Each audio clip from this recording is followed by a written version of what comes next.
Good morning, everyone. Today we will start with our new chapter, that is unit number 2, how things work, on the page number 9. Okay, so before that, now I will just मैं आपको short में समझाऊंगी इस topic का meaning कि how things work. इसका मतलब ये कि किस तरीके से चीज़ें काम करती हैं। तो जैसे फर्स्ट यहाँ पे दिया हुआ एक्टिविटी 1 में new words. Before beginning this task make sure that you understand the words and meaning in how does it do that part 1.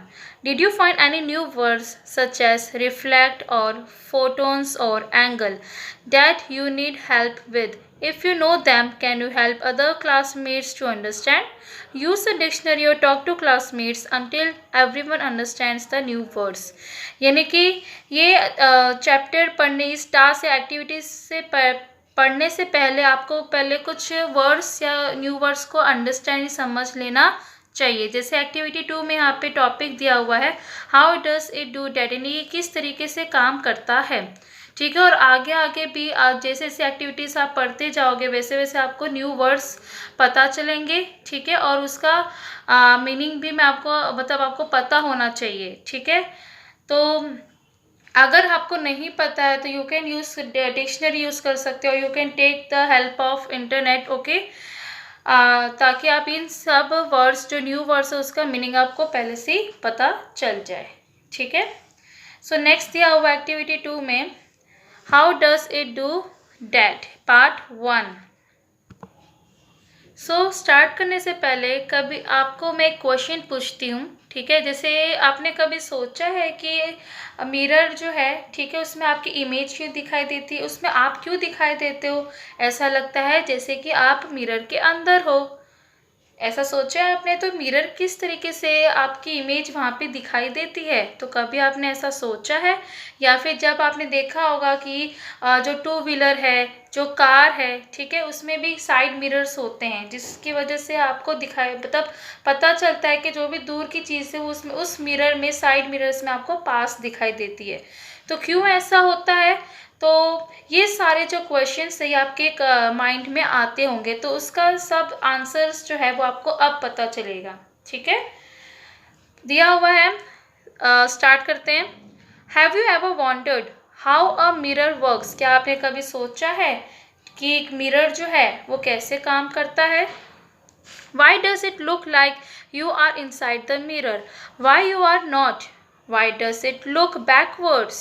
यानी कि आपने कभी सोचा है कि आप मिरर में आपकी इमेज क्यों दिखाई देते हो? ऐसा लगता है कि आप मिरर के अंदर ही हो। और कुछ जो आप मतलब कि क्यों आप कभी कभी बैकवर्ड्स दिखाई देते हो? ठीक है, यानी पीछे की तरफ दिखाई देते हो। जो ऐसे भी इमेजेस यानी मिरर्स होते हैं, ठीक है, जो आपकी इमेज बैकवर्ड्स शो होती है। How can the mirror make some things look bigger? और कैसे एक मिरर जो है जो चीज़ें हैं उसको बड़ी दिखाई देता है, ठीक है, बिगर साइज में दिखाई देता है। For example, side mirrors in some cars से objects in mirror are closer than they appear. How can that be? यानी कि जैसे फॉर एग्जांपल मैंने आपको पहले बताया है कि कार जो है, ठीक है, उसमें साइड मिरर्स होते हैं जिसमें आपने देखा भी होगा या शायद पढ़ा भी होगा कि उसमें क्या लिखा होता है, objects in mirror are closer than they appear. जो ऑब्जेक्ट्स जो है मिरर में वो क्या होते हैं, जब भी वो पास में आते हैं, जब भी वो अपीयर होते हैं तो काफ़ी क्लोज में आपको दिखाई देता है। ठीक है, उनकी जो इमेज की जो साइज होती है काफ़ी बड़ी दिखाई देती है। तो क्यों ऐसा होता है? या फिर and what about a magnifying glass और the zoom on a camera और a microscope? How can this make things look bigger than they are? अब आपको ये भी लगता होगा कि कि जो मैग्नीफाइंग ग्लास है, ठीक है, मैग्नीफाइंग ग्लास क्या है कि magnify means to make a things look larger. जो चीज़ें जो होती है उसको और ज़्यादा बड़ी दिखाई देती है। या आपने देखा होगा कि अपने कैमरा का जो जूम होगा, ठीक है, जूम पे आप जब क्या होता है, जब भी आप जूम इन करते हो जूम आउट करते हो, जब तुम जूम इन करते हो तो वो जो इमेज होती है, ठीक है, वो ज़्यादा बड़ी और ज़्यादा पास में दिखाई देती है। और जैसे आप जूम आउट करते हो वैसे वो चीज़ें दूर दिखाई देती है और छोटी दिखाई देती है। ठीक है। और वैसे ही सेम होता है माइक्रोस्कोप में। माइक्रोस्कोप में जो छोटे छोटे जो बैक्टीरियाज होते हैं और या फिर ऑर्गेनिजम्स होते हैं, ऑर्गेनिज्म मतलब लिविंग थिंग्स, काफ़ी छोटे छोटे होते हैं जो आपको दिखाई नहीं देते, पर जब आप माइक्रोस्कोप में देखते हो तो वही चीज़ें आपको काफ़ी ज़्यादा बड़ी दिखाई देती है और काफ़ी डिटेलिंग में दिखाई देती है, ठीक है।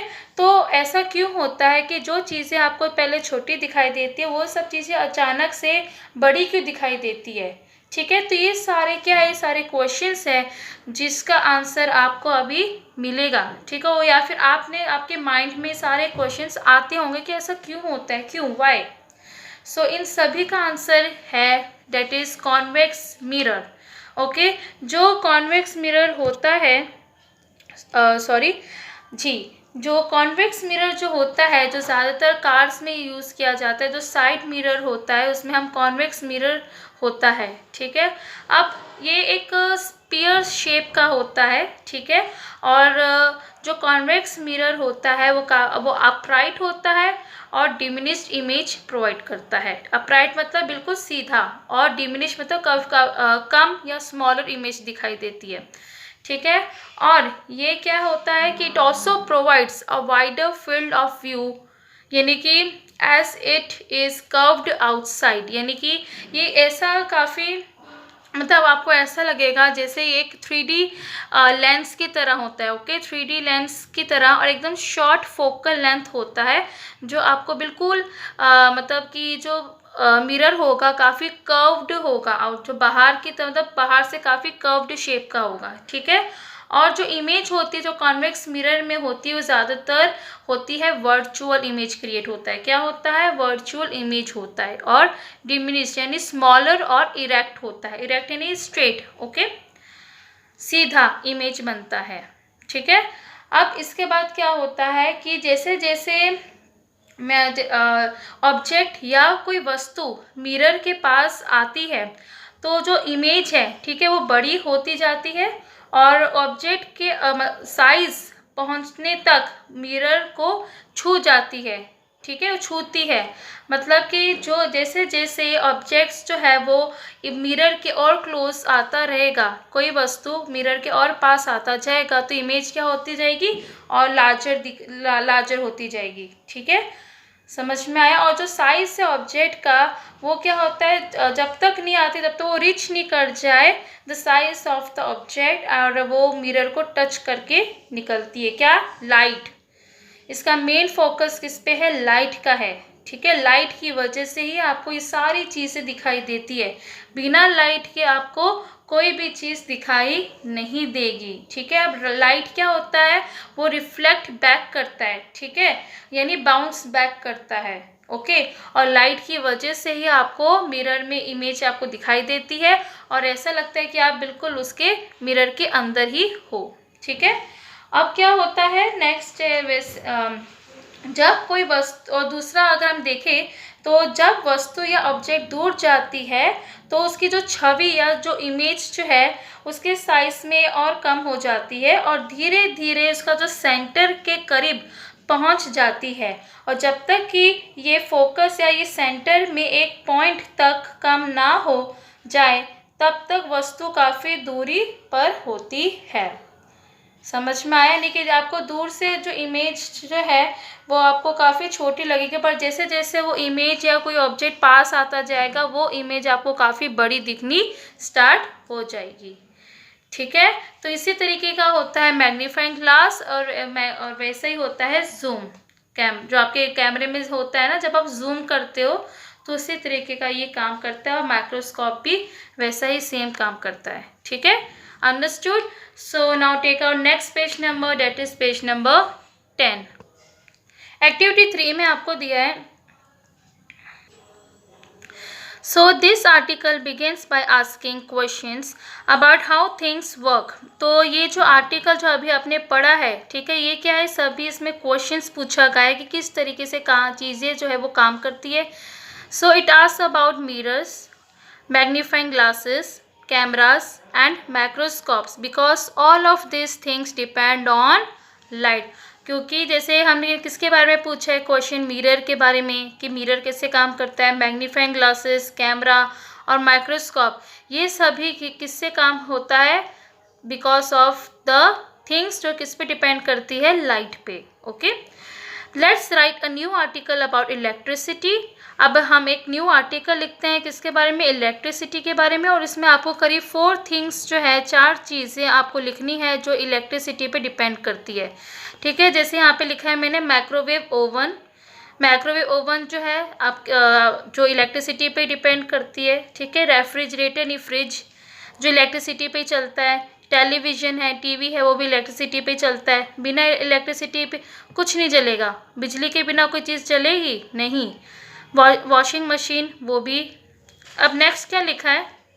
Write 4 questions like the ones in the article about the 4 things you listed.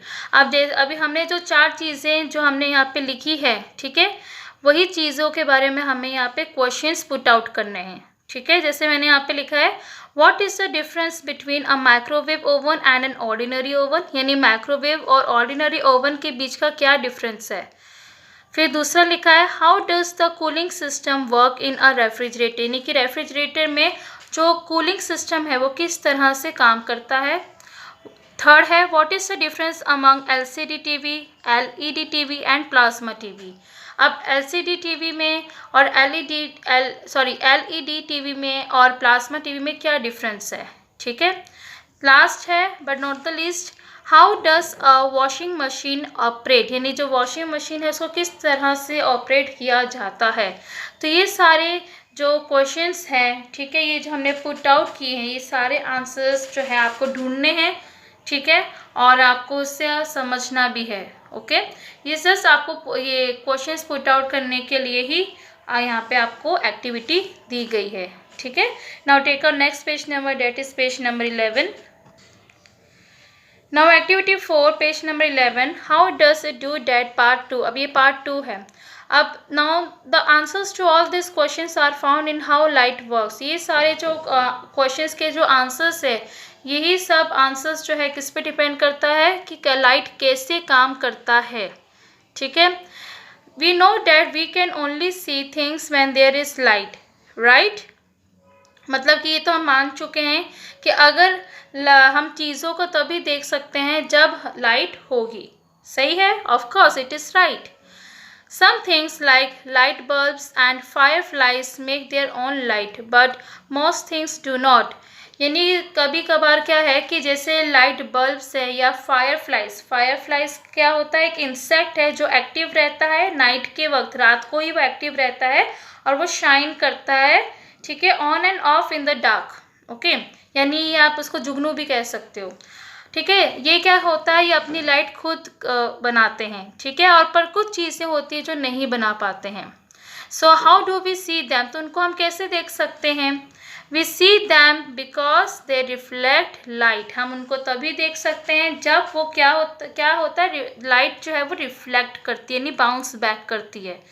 Okay, now next दिया है यहाँ पे, light is energy made of many very tiny parts called photons. यानी कि फोटोन्स क्या होते हैं? जैसे अभी एक्टिविटी 1 में था कि एक न्यू वर्ड है फोटोन्स। रिफ्लेक्ट तो आपको पता चल चुका है। ठीक है, डेट इज़ बाउंस बैक। अब फोटोन्स क्या होता है? फोटोन्स का मतलब होता है कि काफ़ी एक जैसा आपको पता है कि लाइट क्या है? एक एनर्जी है जिससे क्या बनता है? काफ़ी ज़्यादा छोटे छोटे टाइनी पार्टिकल्स है, काफ़ी छोटे छोटे ऐसे पार्ट्स होते हैं जिसे क्या कहते हैं? फोटोन्स कहते हैं। और ये जो फोटोन्स हैं, the photons of light hit things and bounce back just like a ball does. यानी कि ये जो फोटोन्स हैं लाइट की, ये क्या करता है? ये ना उसी तरीके से हिट करता है और बाउंस बैक करता है जैसे कि एक बॉल करता है। ठीक है, आपने देखा होगा कि जो बॉल है, आपने खेला होगा कि आप जब हार्ड सरफेस में, यानी कोई दीवार पे, वॉल पे, ठीक है, या कोई हार्ड सरफेस होगा, वहाँ पे अगर आप बॉल को फेंकोगे ना तो बॉल जो है वो दोबारा वापस आएगी, यानी कि दोबारा बाउंस बैक करती है। उसी तरीके से जो लाइट होता है वो भी इसी तरीके से काम करती है। ठीक है, और उसी को हम कहते हैं photons of light. If the thing they hit is hard and smooth, अगर जहाँ पे ये लाइट जो फोटोन्स जो है ये जहाँ पे हिट करती है, जो हार्ड हो या स्मूथ हो, जैसे एक मिरर की तरह, like a mirror, almost all the light photons bounce back. तो इसलिए जितने भी फोटोन्स जो है लाइट के, वो क्या करेंगे, बाउंस बैक करेंगे, ठीक है। The photons bounce back to our eye, और यही जो है बाउंस बैक होता है, कहाँ पे होता है, हमारे आईज पे होता है, ठीक है। ये लाइट है, ओ सॉरी, ये लाइट है, ठीक है, दिस इज अ लाइट। और ये जैसे ही यहाँ पे पड़ती है, यानी कोई भी हार्ड या स्मूथ सरफेस पे ये पड़ती है, तो क्या होता है, जो लाइट जो होता है वो दोबारा बाउंस बैक करता है, और किस पे बाउंस बैक करता है, हमारे आईज पे, और जिससे हम फिर उस इमेज को हम देख सकते हैं।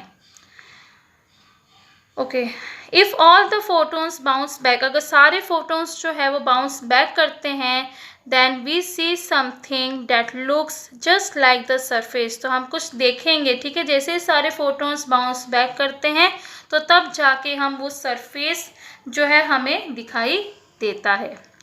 But if the thing is soft और स्मूथ, अगर वो जो चीज़ है काफ़ी स्मूथ है, रफ है, ठीक है, जैसे लाइक अ ब्लैंकेट की तरह, ठीक है, या fewer of photons bounce back, तो क्या होता है कि जब जैसे ब्लैंकेट हो गया, ठीक है, आप ट्राई करना, ठीक है, घर पे ही बॉल जो है आप किसी ब्लैंकेट के ऊपर फेंकना, तो क्या होगा कि बॉल जो है काफ़ी थोड़ा ही थोड़ा ही बाउंस बैक करेगा, अच्छे से बाउंस बैक नहीं करेगा। क्यों? बिकॉज उसका जो सरफेस है काफ़ी सॉफ्ट और काफ़ी रफ है, इस वजह से तो थोड़े ही फोटोन्स हैं वो बाउंस बैक करेंगे, यानी रिफ्लेक्ट बैक करेंगे, ओके, रिफ्लेक्ट होंगे। And they bounce back at different angles, तो क्या होगा, ये अलग अलग एंगल्स पे क्या हो जाएगा, अलग अलग डायरेक्शंस पे या फिर अलग अलग एंगल्स पे ये रिफ्लेक्ट बैक करेगा, ओके। बट जो हार्ड सरफेस होगा वो एक ही डायरेक्शन में, यानी एक ही एंगल में वो रिफ्लेक्ट करेगा। समझ में आया आपको difference? So when the bouncing photons enter our eyes, यही जो बाउंस करते करते जो फोटोन्स है ये कहाँ पे एंटर होते हैं, हमारे आइज में, so that we can see the shape of the thing they bounced from, और जहाँ से भी वो बाउंस्ड हुए हैं उसी चीज़ का हमें शेप जो है, जो उस चीज़ का शेप हमें दिखाई देगा, okay. So everything you see is really just bouncing photons showing you the shape of the things they hit, और जो भी चीज़ें आप देखते हो, ठीक है, वो सब चीज़ें क्या होती है, वो बाउंसिंग फोटोन्स होते हैं, और ताकि जहाँ से भी वो हिट होके आते हैं उसी चीज़ के आप शेप, उस चीज़ की शेप आपको दिखाई देती है। समझ में आया? तो इस तरीके से जो लाइट है वो काम करती है, ठीक है। इसी तरीके से हम जो है हमें इमेज दिखाई देती है, ठीक है, हमें शेप दिखाई देता है उस थिंग का। समझ में आया आपको? So now take out next page number, that is page number 12। Okay, activity number 5। The first part of how does it do that has many questions. जैसे आपने देखा होगा जो पहला पार्ट है how does it do that, काफ़ी questions पूछे गए हैं, और जो दूसरा पार्ट है वो स्टार्ट हुआ है to answer the questions, okay, यानी उसमें आपको आंसर मिला उस क्वेश्चन का, ठीक है, दूसरे पार्ट में। So you already wrote some questions, और आपने ऑलरेडी क्वेश्चंस भी लिखे हैं, और in which activity, in activity number 3 में। Now use the pattern to write an article, अभी इसी चीज़ का आपको पैटर्न लेना है और आपको एक आर्टिकल लिखना है। जैसे how does it do that का जो लिखा हुआ आर्टिकल है, टाइटल है, वही सेम आपको करना है। जैसे यहाँ पे लिखा है give your story about light its own title. अब आपको क्या करना है, लाइट का आपको खुद एक टाइटल देना है, और वो टाइटल में आपको जस्ट एक छोटा सा शॉर्ट समरी लिखनी है, ठीक है, कोई भी आपको पैराग्राफ की तरह, और फिर उसके बेसिस पे आपको क्वेश्चंस लिखने हैं, ठीक है। एंड ये सारे जो क्वेश्चंस हैं उसके आंसर्स आपको यहाँ पे लिखने हैं, ठीक है।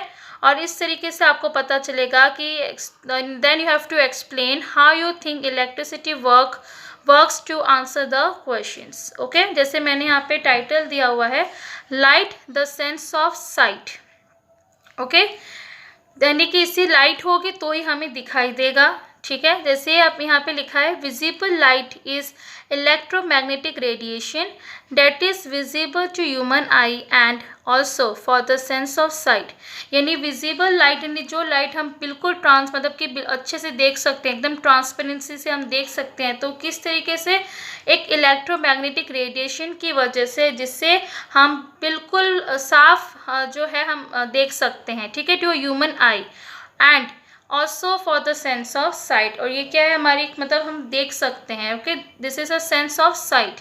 अब जो विजिबल लाइट है उसका वेव लेंथ कितना होता है, कितने रेंज का होता है, तो करीब 380 नैनोमीटर्स टू अबाउट 740 नैनोमीटर्स तक होता है विजिबल लाइट का रेंज। ओके, अब ये मैंने जस्ट छोटा सा एक पैराग्राफ लिखा है, उसके बेसिस पे मैंने यहाँ पे क्वेश्चंस बनाए हैं, जैसे what is visible light. Okay, second question दिया है what is the visible range of light, तो उसी के नीचे मैंने यहाँ पे आंसर्स भी लिखे हैं, ठीक है। ओके, सो आंसर फर्स्ट तो आपको मिल जाएगा कि विजिबल लाइट क्या होता है। तो विजिबल लाइट जो है वो मैंने यहाँ से लिखा है, visible light is electromagnetic radiation की तरह, जो जिससे हम एक बिल्कुल ट्रांसपेरेंसी मतलब एकदम साफ हमें दिखाई देता है, विजिबल होता है to human eye and also for the sense of sight. तो ये हो जाएगा आपका आंसर नंबर 1। जो मैंने अंडरलाइन किया है वही मैंने यहाँ पे लिखा है। सेकेंड क्वेश्चन था what is the visible range of light, तो विजिबल लाइट का रेंज कितना तक है, ठीक है। तो यहाँ पे आएगा answer, visible light has a wavelength in the range about 380 nanometres से लेके अबाउट 740 नैनोमीटर्स। तो ये रेंज जो है मैंने यहाँ पे सेकंड आंसर लिखा है, ठीक है। जो मैंने अंडरलाइन किया है वही चीज़ मैंने यहाँ पे सेकंड क्वेश्चन में लिखा है। तो इस तरीके से क्या हो जाएगा कि आपकी भी प्रैक्टिस हो जाएगी और आपको भी एक मतलब सेंस हो जाएगा लिखने का, ठीक है।